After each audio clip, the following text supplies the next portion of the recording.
என்னது, விக்ரம் தம்பியை வீட்டை விட்டு துரத்தணுமா என்று செல்வா கோபமாக கேட்டார். இங்க பாருங்க பெரியவரே, என் பொண்ணு இப்போ ஒரு கம்பெனியோட டைரக்டிங் மேனேஜர். அது மட்டும் இல்லாம இந்தியாவோடைய சூப்பர் டிசைனர் அவதான்.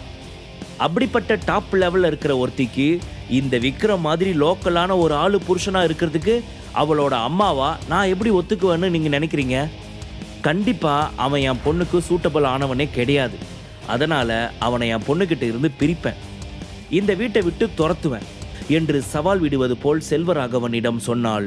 அவள் இப்படியெல்லாம் பேசிக் கொண்டிருக்கும் பொழுது மாடியிலிருந்து மிகவும் கோபமாக ஒரு குரல் ஒலித்தது. அம்மா, தேவையில்லாம இந்த மாதிரி எல்லாம் பேசுறத நிறுத்துங்க. எதுக்கு இப்போ நீங்க இந்த மாதிரி எல்லாம் பேசிக்கிட்டு இருக்கீங்க என்று சொல்லிக்கொண்டே படியில் இருந்து இறங்கி வந்தாள் சுரபி. இங்க பாருங்கம்மா, உங்ககிட்ட நான் பல தடவை சொல்லிட்டேன், விக்ரம் பத்தி தப்பா பேசாதீங்கன்னு. நான் இதை உங்ககிட்ட முதலும் கடைசியுமா சொல்றேன் என்று அவள் சொல்ல, என்னடா இவ, நம்ம என்ன பிளான்ல இருக்கோம் அதை புரிஞ்சிக்காம தேவையில்லாம அந்த விக்ரமுக்கு சப்போர்ட் பண்ணிக்கிட்டு இருக்கா என்று ஒரு நொடி யோசித்தவள், இங்க பாரு சுரபி, நீ என்ன பைத்தியமா? உனக்கு அந்த விக்ரம் பத்தி தெரியாதா? அவன் பொண்ணுங்க எல்லாரையும் எப்படி மடக்கி கைக்குள்ள போட்டுக்கணும் அப்படின்றதுல ரொம்ப பெரிய வித்தக்காரன். அந்த வித்தையை வச்சுதான் இப்படி உன் மனசையும் மாத்தி வச்சிருக்கான்னு நினைக்கிறேன் என்றாள் ரேணுகா. இத்தனை நேரம் விக்ரமை பிரிந்த சோகத்தில் இருந்த சுரபியின் முகம் இப்பொழுது லேசாக மாறத் தொடங்கியது. அதை புரிந்து கொண்ட ரேணுகா அதை தனக்கு சாதகமாக பயன்படுத்தி கொள்ள நினைத்தாள். இங்க பாரு சுரபி, நீ இதை பத்திலாம் அதிகம் யோசிக்காத. தேவையில்லாம அவனை பத்தி யோசிச்சு உனக்கு கிடைச்சிருக்க அழகான வாழ்க்கையை மிஸ் பண்ணிக்காத. நீ எப்பவுமே உன்னோட ஒர்க்கில் கான்சென்ட்ரேட் பண்ணு. இந்த வீட்டை நான் பார்த்துக்கிறேன், சரியா என்று சொன்னவள் இப்பொழுது செல்வராகவன் பக்கம் திரும்பி, இங்க பாரு செல்வா, நீ இந்த வீட்டில் இருக்கணும்னு நினைச்சனா எங்களுக்கு உண்மையா இருக்க பாரு. அதை விட்டுட்டு விக்ரமோட ஆளா இருக்கணும்னு நினைச்சனா நீ கண்டிப்பா இந்த வீட்டை விட்டு வெளியே போற மாதிரி தான் இருக்கும். அப்பொழுது சுரபியின் போன் அடித்தது. போனை எடுத்து அட்டன் செய்து பேசியவள், அம்மா, எனக்கு ஒரு எமர்ஜென்சி மீட்டிங் இருக்குது, நான் சீக்கிரமா கிளம்பியாகணும், நீங்க பாத்துக்கோங்க என்று சொல்லிவிட்டு அங்கிருந்து கிளம்பினாள் சுரபி. இதையெல்லாம் பார்த்து கொண்டிருந்த செல்வராகவன், இந்த ரேணுகா சரியான பணப்பைத்தியமா இருப்பா போல. வீட்டுக்குள்ள வந்ததுல இருந்து இவ உருப்படியா ஏதாவது ஒரு காரியம் பண்ணியிருக்காளா? அங்க பாரு எவ்வளவு பெரிய பூஜை ரூம் இருக்குன்னு, அங்க போய் சாமி கும்பிட்டு இருக்காளா? இல்ல இதோ வீட்டுக்கு முன்னாடி இவ்வளவு பெரிய புத்தர் சிலை எவ்வளவு அழகா இருக்கு, இதை பார்த்து ஏதாவது ரசிச்சு பார்த்து புத்தர் முன்னாடி அமைதியா கொஞ்ச நேரம் உட்கார்ந்து இருந்தாளா? வந்ததுல இருந்து காசு பணம் அப்படின்னு பேராசை பிடிச்ச மாதிரியே தான் பேசிக்கிட்டு இருக்கா. இவையெல்லாம் என்ன ஒரு மனுஷி என்று மனதிற்குள் நினைத்து கோபப்பட்டார். இதை எல்லாத்தையும் கண்டிப்பா நாம விக்ரம் தம்பி கிட்ட சொல்லியே ஆகணும். ஆனா இப்ப விக்ரம் தம்பி போயிருக்கிற வேலை ரொம்ப கஷ்டமானது.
இப்பொழுது ஆனந்த் பக்கம் திரும்பி, மிஸ்டர் ஆனந்த், நீங்க இப்பவே இம்மீடியட்டா உங்க சிஇஓ போஸ்டிங்ல இருந்து ரிலீவ் ஆகணும் என்று சிரித்துக்கொண்டே சொன்னான்.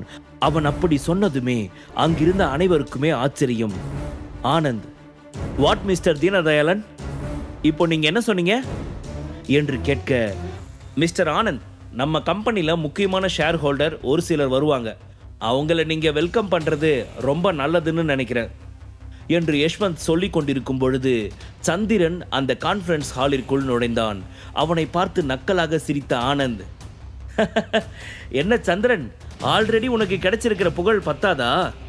இங்க பாருங்க மிஸ்டர் ஆனந்த், நான் அனாவசியமா பேசுறதுக்காக இங்க வரல, ஒரு முக்கியமான பிசினஸ் டீல் பேசுறதுக்காக தான் வந்திருக்கேன் என்று சந்திரன் கூலாக சொன்னான்.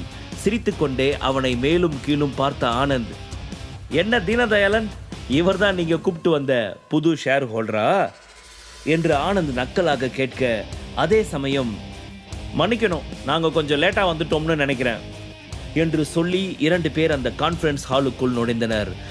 ஒருவர் ராய் குடும்பத்தை சேர்ந்த சிவானி, இன்னொருவர் மேத்தா குடும்பத்தை சேர்ந்த வினோத், ராகுலின் தம்பி. ஆமா, நீங்க 2 பேரும் இங்க என்ன பண்றீங்க? என்ன வினோத், உன் அண்ணனை ரீசண்டா நந்தகுமார் ஆள் ஸ்டீஃபன் போட்டு புரட்டி எடுத்தது பத்தாதா? இப்ப நீ இங்க வந்து வாண்டடா அசிங்கப்படணும்னு வந்திருக்கியா என்று கேட்டான். இங்க பாருங்க, தேவையில்லாத விஷயத்தெல்லாம் பேசி நீங்க உங்க டைம் வேஸ்ட் பண்ண வேண்டாம். உண்மையை சொல்லணும்னா இப்போ புருஷோத்தமன் கம்பெனியில் எங்களோட ஷேர் கரெக்டாக 50% இருக்கு. அது போக இன்னொரு பலமான கையும் எங்ககிட்ட இருக்குது. ஸோ நீங்கள் இதுக்கு மேலேயும் இந்த சிஇஓ சேரில் உட்காந்துட்டு இருக்கிறது நல்லதில்லைன்னு நினைக்கிறேன் என்று சொல்ல, அதை எப்படி நீ இவ்வளோ தைரியமாக சொல்லலாம்? அதுக்கான ப்ரூஃப் வேற ஏதாவது இருக்குதா என்று அக்ரிமெண்ட்ஸ் பற்றின விஷயங்களை ஆனந்த் அவனிடம் கேட்க, ஏன் இல்லை, என்கிட்ட இருக்கு என்று சொல்லி மிக கம்பீரமான ஒருவன் உள்ளே நடந்து வந்தான். உள்ளே வந்த அந்த நபரை பார்த்ததுமே ஆனந்தின் முகம் மாறியது.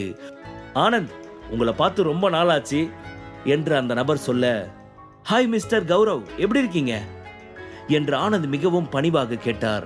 அந்த பேச்சில் சிறிதும் பயமும் கலந்து இருந்தது. அங்கிருந்த மற்ற ஷேர் ஹோல்டர்ஸ்க்கு ஒரு விஷயம் புரியவில்லை. ஆனந்த் எதற்காக கௌரவை பார்த்து பயப்படுகிறான் என்று.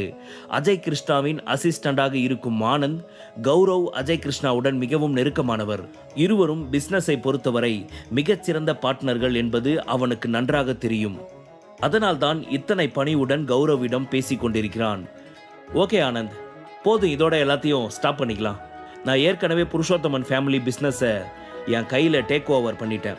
ஸோ நீங்கள் இனிமே இந்த சேர்மேன் சீட்டில் உட்கார வேண்டிய அவசியம் இருக்காது.